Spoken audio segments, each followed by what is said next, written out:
For over 100 years, that sound meant freedom. It meant rebellion. It meant America. But today, that sound is fading. Harley Davidson, the king of the road, is running out of road. Their biggest problem isn't China. It isn't electric bikes. It isn't even competition. It's time. Because Harley's core customer is aging out. And the next generation, they don't want what Harley is selling. Harley Davidson was founded in 1903, before highways, before suburbs, before America even felt like America.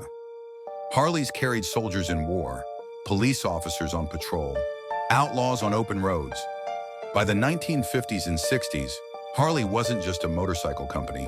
It was a symbol: rebellion, masculinity, anti-establishment freedom. While Japan focused on cheap, reliable bikes, Harley sold a lifestyle. Owning a Harley said something about who you were. You didn't ride to commute, you rode to be seen, and for decades that worked. By the 1980s and 90s, Harley had done the impossible. They survived near bankruptcy. They beat back Japanese competitors. They turned nostalgia into a business model. Harley didn't sell motorcycles. They sold identity, and that identity printed money for a while. Here's the problem. Harley's average customer today is in their 50s and 60s. Some are even older. This isn't a rumor. Harley has admitted it themselves. Their most loyal riders are retiring. Some can't ride anymore. Some are simply aging out of the lifestyle. And here's the scary part. There is no replacement generation. Millennials and Gen Z don't live the Harley life. They live in cities. They rent apartments. They work gig jobs. They worry about rent, not road trips. And even if they wanted a Harley, they can't afford one. A typical Harley costs $25,000 to $35,000. That's not a toy, that's a car. For a generation crushed by student debt and high housing costs, a Harley isn't freedom. It's financial stress. But money isn't the only issue. Young riders also don't want what Harley represents.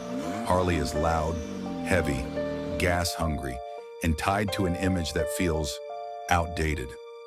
To many young Americans, Harley doesn't scream rebellion. It screams midlife crisis. That's brutal. But it's true, and Harley walks straight into this trap. For decades, they focused on their loyal customers. They sold bigger bikes, heavier bikes, more expensive bikes. They milked the same audience, and it worked until it didn't. Because when your entire business depends on one aging group, time becomes your enemy. Harley's financials tell a quiet but painful story. Revenue has stagnated. The stock price is a shadow of what it used to be. So management tried a desperate pivot. They launched the LiveWire, an all-electric, high-performance motorcycle designed to save the company. It was sleek, it was fast, it was silent. But Harley made a fatal mistake. They priced it like a Harley. The LiveWire launched at nearly $30,000. Young riders laughed at the price. Traditional Harley riders hated the lack of noise. It was a product for nobody. Too expensive for the new generation. Too different for the old one. And it proved one terrifying fact. Harley Davidson doesn't know who its customer is anymore. So, is this the end? Not yet. Harley still has massive brand power. They still have millions of fans who wear the logo on their chest. But the clock is ticking. If Harley doesn't truly reinvent, not just with electric bikes, but with a culture that welcomes the new generation, they risk becoming a museum brand. A legend people remember, but no longer ride. Because in business, as on the road, if you don't change direction, you don't crash immediately. You just slowly run out of road.